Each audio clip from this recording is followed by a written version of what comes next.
Now is Josh Blackman. He's the author of Unraveled, Obamacare, Religious Liberty, and Executive Power. Josh is an associate professor of law at South Texas College of Law. They specialize in constitutional law, the United States Supreme Court. He is the author of the critically acclaimed Unprecedented, the Constitutional Challenge to Obamacare, which he wrote in 2013, and this new book that we're talking about here, Unraveled, which came out last year in 2016. Josh, good morning. How you doing? Thanks for having me. What's that? Yeah, you're welcome. So, Unraveled, Obamacare, Religious Liberty, and Executive Power. So, under the latest version of the Republican proposed health care plan, are you happy with it? Is it a good fix? Is it a good start? Should we be going for the whole enchilada? Do we need to get back piecemeal? What's your gut feeling on what we're doing here? The first thing to understand about the current health care bill is that it doesn't repeal Obamacare, not even close. Mm-hmm. It leaves huge components of the law in place, and in fact, it actually expends more amounts of money in different federal programs. So the promise of repealing Obamacare is long gone.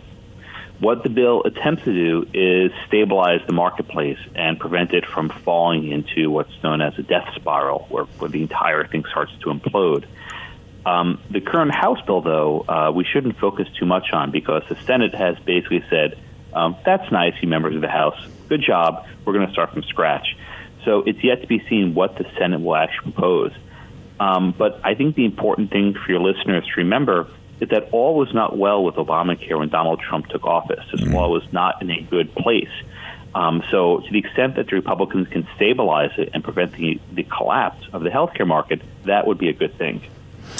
Yeah. On the other hand, some would say we'd be better off to let it implode. That way Obama gets the blame, because it hasn't totally imploded, and now we're going to own it, and we're fixing it around the edges. We have a congressman here, Charlie Dent, who is a moderate at best Republican. I call him an undocumented Democrat, and he said, it's something to the effect of, look, it's here to stay. We're not getting rid of it, and so they like the idea of government being involved. And I think ultimately the day that it passed, and then the day that John Roberts made his ruling, I think we all knew then that it was over. And there's no you can't get you can't get Pandora back in Pandora's box. You can't get it back in the box. It's too late. I don't think we ever get. I hate to be a pessimist. I don't think we ever undo this ever. I think you're right. Even though the title of my book was Unraveled, the core promise that the federal government plays a central role in health insurance, that's with us forever. Barack Obama didn't persuade people on much, but he did persuade people that the U.S. government has a role in ensuring that sick people can get health insurance. And that message has been accepted, and even by many Republicans who have said that any bill that makes the situation worse for people who are sick is a non-starter. This is the Jimmy Kimmel test. So in that sense, the day Obamacare was passed and John Roberts cast his vote, that portion of the American fabric was not going to be unwoven. I know Jimmy Kimmel had a son born with a heart issue, and he went on and raved about Obamacare, which was totally, they said it was it wasn't even true, the connection he was making. But give me what you mean by the Jimmy Kimmel test. By the Jimmy Kimmel test, I mean the moral argument that people who have certain pre-existing conditions and are sick should not be charged more for health insurance. Now, the Kimmel thing was silly. Even before Obamacare, had a parent added a child to their policy within a month, they would not be denied coverage. So it was simply a non sequitur. But people have this image that there are all these sick people around being thrown out of insurance coverage and being charged high rates. It simply is an exaggeration. I'll give you an example. After Obamacare passed, but before it went into effect, the government created a special risk pool for people who couldn't buy insurance because they have pre-existing conditions. They expected maybe millions of people to flood this pool. You know how many signed up? At 150,000. That's it. The number of people who are actually on the individual market and being denied coverage for pre-existing conditions was fairly small. I mean, 150,000 is not insignificant, but this is not the massive fundamental problem that has. Don't forget, who's paying for these people with pre-existing conditions? Everyone else. Mm-hmm. So one of the crazy bits is when people are asked, do you support insurers giving insurance to people with these conditions? Of course, yes, 80% yes. What happens if it makes your premium go up? Oh, then the popularity drops below 50%. So people love this law until they realize they're paying for it. Then they don't love it quite so much. Mm. But so, and that's interesting. Only 150,000 people signed up for the high-risk pool.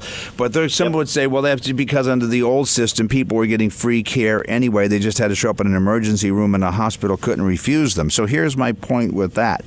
Number one, is that why so many people didn't sign up? Because they didn't feel the need to. They felt, well, I'll be covered anyway. So that's answer that. And then the second question is, though, before Obamacare, what was happening was, right now, we're all paying. We're going to pay for Obamacare, and our premiums have gone through the roof. And in addition to our premiums going through the roof, our deductibles have gone through the roof. So we're now paying for air. We're getting, I made an analogy the other day, at least with a bag of chips, it's mostly air. You know, you're getting some content. You're being told what the content is. You're being told what the price is, and you don't have to buy it if you don't want to. But with Obamacare, you're buying air, and you have to buy it, and because you're being told you have to. But my point is, we were before amortizing the cost through the hospitals. If somebody showed up in the emergency room, our hospital bills all paid for those people. Now it's shifted where our insurance bills are paying for those people. Yes? No? Right. The fact of the matter is most people don't get their insurance through Obamacare. The number is maybe 10, 12 million. The overwhelming majority of Americans get their insurance from their employer or from the government with Medicare or Medicaid. If you're getting insurance from your employer or the government, there was no pre-existing condition ban. If you go up and work for any company, Ford, GM, Pepsi, whatever, no one checks your insurance. When you get a policy, you enroll like everyone else. This only affected a fairly small number of people on what's called the individual marketplace, right, buy directly from an insurance broker. Right. Your second point is also right on. Whenever a sick person wants care, you're shifting the cost to someone else. Perhaps they shifted it to the cost of the emergency rooms before. Now they're shifting it to the cost of people who are buying their policies. One of the things the Republican plan tries to do is provide a similar level of care for sick people, but make it that it's less expensive for everyone else. How is this accomplished? What's called continuous coverage. That if you have a pre-existing condition, you'll get insurance. And so long as you keep it and don't drop your policy, they can't drop you. Right. But if you decide to go uninsured, knowing you have this condition, and then once you need treatment, you go sign for a policy, at that point, the insurance company could charge you more. And not a lot more, but a little bit more. So this is done to make situations perhaps slightly worse for the people with conditions, but overall better for the entire marketplace. So I mean, the book is Unraveled, Obamacare, Religious Liberty, and Executive Power. Tell me about the religious liberty part of it. And we're saying everything that's wrong with it. You and I have both concluded it's never going to be undone. So now I feel hopeless. So what's the point of even doing the book? You know what I mean? It's like, oh, well, you know what I mean? Like, so great. You told me I'm dying. I don't even know why to go to the doctor. I mean. Well, I'll tell you, my first book was called Unprecedented. The second one was called Unraveled. And the third book will be called Undone. Whether or not this healthcare bill passes, the law is not on a sustainable footing. Now, with respect to religious liberty, perhaps the most visible symbol of this was the Little Sisters of the Poor. This was a group of nuns who provide care for the elderly. It's a wonderful group of sisters. And under the Obamacare mandate, they were actually required to provide birth control to their employees. And you ask, well, why did nuns need birth controls? Well, they have nurses and other people working for them. But under the original Obamacare mandate, they would have had to actually provide this in their plan. The nuns objected, saying that we can't be forced to sign a piece of paper that results in the provision of the morning after pill to our employees.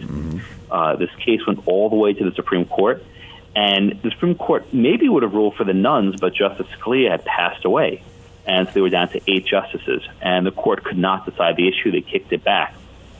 Perhaps one of the bright sides and the few good notes of the Trump administration on this front is that they're currently working on an accommodation for the nuns to help them out so that they don't need to purchase they don't need to provide these forms of birth control to their employees. So but the critique. President Trump had this press conference with the nuns a week ago saying, "You guys won your lawsuit." Right. No, but they didn't. All that. So I've had other experts on, and all that did was say, basically, just like it's a sanctuary city where they're saying don't enforce the law, they're saying the executive order basically did not change the law. It just said don't enforce it. So until it's actually changed, or until the Supreme Court rules on it again with now 5 justices, and it's still a crapshoot because Kennedy's still on there, nothing's really changed. Or do you see it differently? Do you see that executive order differently than my other previous guests have? Oh, your guests are exactly right. The executive order was fluff. There was absolutely nothing there. But one of the provisions of the executive order said, I want my agency to write a new rule for the Little Sisters. And from what I've read and from what I know as well, that regulation will be something the sisters like. So this will come through the regulatory process and not in a fancy Rose Garden session. So the bit about the preachers and the pulpits and talking about politics, that was fluff. But the part for the Little Sisters may actually have some teeth to it. Okay, well, the fluff part, yeah, because now they're basically saying we're not going to enforce the Johnson issue, where you can now talk from the pulpit. And as one guest said, what they're basically ruling is now other churches can now do what black churches have been getting away with when they've been talking politics in the pulpit. And that's what they're saying. But with the Little Sisters of the Poor, my understanding is, and maybe through regulation, not through law, but I was told through a law, unless the law is overturned, the next president comes in and he could just as easily undo what he did for the Sisters of the Poor. Or are they wrong about that? That part's true. So whatever regulations that President Trump's government issues, President Elizabeth Warren can rescind. But frankly, the Republicans have zero appetite to amend Obamacare with respect to women's health. They're not going to touch that with a 10-foot pole. So this is probably the best we can do under the circumstances. So what do we do about this? I mean, seriously, I think Americans by nature are good-hearted people and want to help other people. But we had a story this morning out in Sacramento where people in the housing projects were given 8 electric cars. They can use them for free. They don't even have to pay for the recharging. They don't pay the insurance. They don't pay for repairs, so that they can have an easier life. Now, I think when most Americans hear that, they're like, what the hell? And I think we don't mind. But when such stuff is abused and we want to help people, but health care, where in the Constitution does it say it's a right? Where in the Constitution did they get the right to force all of us to have to buy health care and to pay for other people's health care? You're the constitutional scholar. I've read the Constitution many times. I love the Constitution. It's nowhere in the Constitution. And the entire core of Obamacare still troubles me because it's premised on the notion that we can make people buy health insurance. One of the few saving graces of the House bill is that it does not have a mandate to buy insurance, which I think is actually, from a constitutional perspective, a very good thing. But still, President Obama is out there saying health care is a right, and all these people are saying this. Our Constitution does not afford rights to people that you get money. Our Constitution is leave me alone. Don't restrict my speech. Don't restrict my right to bear arms. Don't search my emails, right? That is how our Constitution is framed. It's not you have the right to housing, you have the right to health care, you have the right to food. Those are European concepts that have no place in our constitutional order, although many people do try to import them in. And they've already, we've whittled away at the Constitution. And, until we start enforcing the Constitution, and I forget which article and which section that allows Congress to limit the courts, and until Congress gets a spine and starts doing that, because we have not just the Supreme Court, you have all the Ninth Circuit Court of Appeals, the 11th, all these liberal courts. You got to change, and you got to start limiting the courts. And until we do that, I think we're doomed. It's just very, very distressing because we've already, you just said, these are European ideas that, in my understanding, and you can tell me if this is not so, the Constitution gives us no rights. God gives us the rights. The Constitution says the government will make sure we have them and enforced. That's absolutely first. Liberty comes first, then government comes second. Yeah.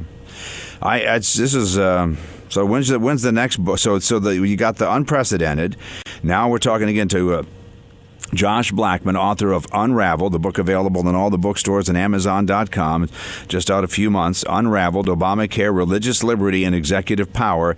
And then the new, what's the next book you're working on? Well, the third book will be called Undone. In the trilogy, but that probably won't be out for a few more years. Then that one's going to be the fantasy. That one's going to be the fantasy book. Yeah, right. There's going to be the undead after all on socialized healthcare. I don't know. I just feel, like I said, once a government program starts, they rarely end. So I feel very discouraged about this. But hey, read this, be informed, be able to at least have the argument with your liberal friends, if you even have any liberal friends at this point. We're so polarized and divided, it's questionable. This is great stuff. Again, Josh is an associate professor of law at Southwest College of Law, specializes in constitutional law, the United States Supreme Court, etc. And again, the book, Unraveled: Obamacare, Religious Liberty, and Executive Power, Amazon.com, and all the bookstores. Thank you. I really appreciate it. Thank you, sir.